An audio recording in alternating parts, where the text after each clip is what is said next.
I own three 1970s CB750s. This is my 1976 bike, and I've shown you guys my 1973 bike, but I've never shown you my 1972 bike. And today, I'm finally gonna stop holding out and show you guys the most perfect CB750 to be. Now in this video, I'm gonna have to ask you guys to have a little imagination. So if you guys don't know too much about the CB750, I made quite a few videos about this bike in the past. Basically, this is the first ever super bike that was created. Honda basically killing out the British industry with this bike alone, nearly. It's one of the most iconic motorcycles of all time and the most iconic Honda of all time. We've owned quite a few of them in the past years. My dad unfortunately did sell one of the bikes he had, but they went up so far in value, it only made sense. Picked this one up last year and another one up last year as well that I haven't shown you guys, and well, I'm finally going to. But it's not in this garage, nor is it in the other garage. The bike actually lives inside of the house in my room. So this right here is my office or recording studio. You guys are getting an exclusive. This is where I record my podcast. It's kind of a studio I'm in the process of building. But in this room, I have a CB750. Here it is.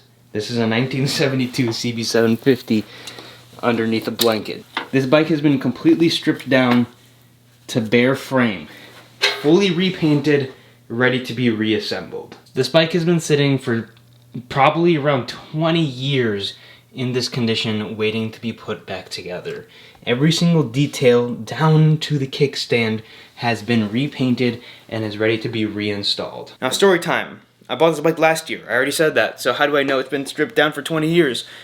Well, this is basically how it went. I've been searching for OEM mufflers for my motorcycle on and off. If I ever saw a good deal on OEM mufflers, if you guys know what they are, I'll show you in a second. If I ever saw a good deal, I was going to pull the trigger and buy myself a pair because it just increases the bike's looks, but also the value of the bike significantly. I saw a bare frame with one singular muffler listed for sale about an hour away from where I am. I contacted the guy and said, hey, by chance, do you have the other three pipes for the bike? Because in the picture, he displayed one pipe and the frame. And he says, yeah, I have all four pipes and the entire rest of the motorcycle, complete with a motor, every single piece repolished, re-chromed, ready to go. The only thing that needs to be done is the matching number motor, and the bike is completely all set. And I looked at the price, and I said, I was ready to pay that much, or offer them just a little bit less, for the pipes alone.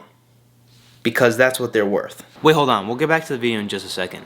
But do you have a motorcycle that you're looking to sell? My email's on the screen, in the description of my video, and the description of my channel. If you or someone has a motorcycle for sale, let me know, because I'd be interested in buying it. If you guys watched my CB350 video from a couple of months ago, I showed you guys one of the pipes.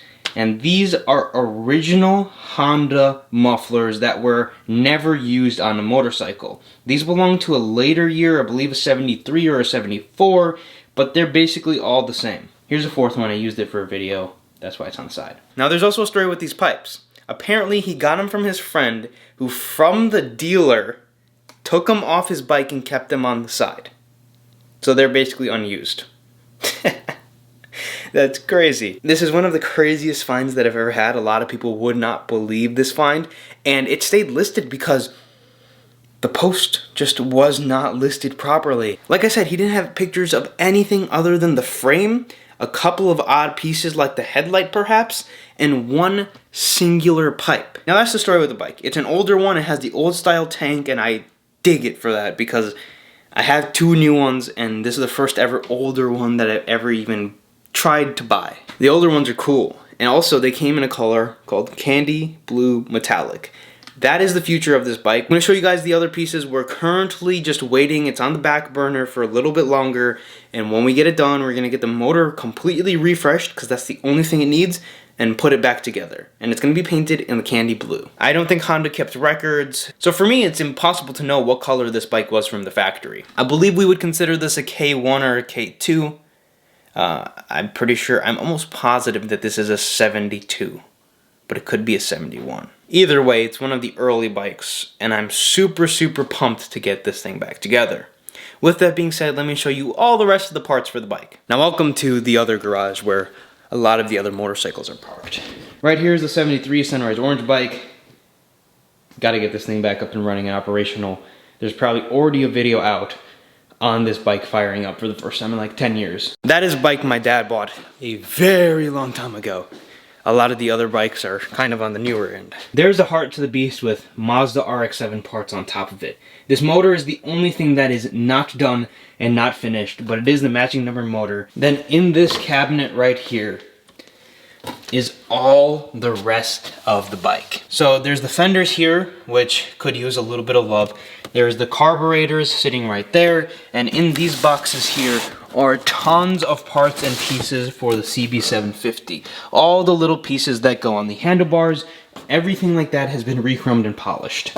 So all the mounts for the handlebar, obviously you guys saw this piece that was already repainted. This piece right here has been re-chromed. The entire forks are completely 100% brand new. The bike is going to be beautiful, but we just need to put it back together. And it's a pretty big process. Like, it's not a small thing to put it back, because right now it's stripped down to bare frame. It's not the hardest thing in the world, but it's gonna take some time for sure. It's not something you can just do overnight. And while I've already had the bike for a year at this point, and I haven't touched it. It's one of those things that you buy and kind of just put it away, don't look at it. You know it's not gonna be ruined because it's in a heated climate and in a safe place, wrapped under a blanket. And then when the time comes, you'll make the most gangster thing possible. When bikes like that come for sale, and if you have the capital available, but you perhaps don't have the time at the moment, you buy it, you put it away, you forget about it, and when the time comes, you say, oh yeah, I have one of those. Wait, they tripled in value? Yeah, CBX still sitting pretty back there. So this was one of those things that's like, I can't say no to it. I have the money, I won't be stretching myself whatsoever, and I'm just gonna put it away for a second. When the time comes, when the time is right, I'll put it back together, and it will be roadworthy. The guy also told me that the motor was locked up. I'm like, oh, that's not a problem. It's gonna need to be rebuilt anyway. Like the motor being locked up isn't too big of a deal. I tried kicking it over there, but you know, the motor's not in the frame. There's nothing to hold it. But I got it home. It's sitting on a movable cart right now, and I gave the bike a kick, and it actually turns over. Perhaps he just wasn't strong enough and didn't have something to hold it into place, and he thought the motor was locked. But it turns over. Now, he said he painted it 20 years ago, stashed it in his basement, and just hasn't had the time to kind of get it back together. That happens a lot. A lot of people just buy projects. Like I just said, that one of the things that I did was I don't have the time for it, but I'm gonna buy it and kind of just stash it away. I don't intend to take 20 years to fix this motorcycle. By stash it away for a little while, I mean anywhere between 2 and 5 years, which is still a good amount of time, but I have other projects that are lined up, as you guys know. I mean, I'm super pumped because I love the CB750, probably one of my top 10 bikes of all time.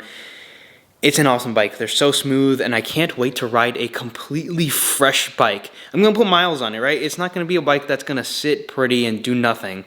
It's gonna be a bike that is gonna sit pretty and do nothing for months on end, and every once in a while I'll take it for a nice cruise. In the meantime, however, I'm going to enjoy this bike, enjoy the 73, and hopefully in the not too near future, you guys will see that bike standing next to these two, and well, they look awesome. That's all I have for this video. Click this, check out some more information on the other CB750 that I have, or click here and watch the rest of the collection.